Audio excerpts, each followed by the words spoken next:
Let's see how to reset iPad 8 password if forgotten. In the first step, open Settings. After that, press your profile name. Next, choose Password and Security. In the next step, select Modify Password.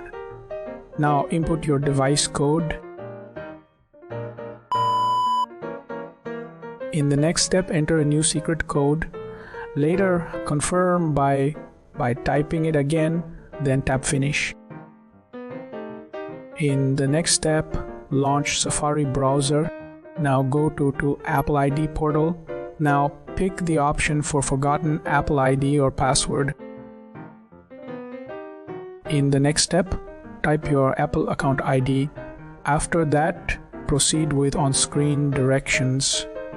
Next, finish the authentication. You are good to go.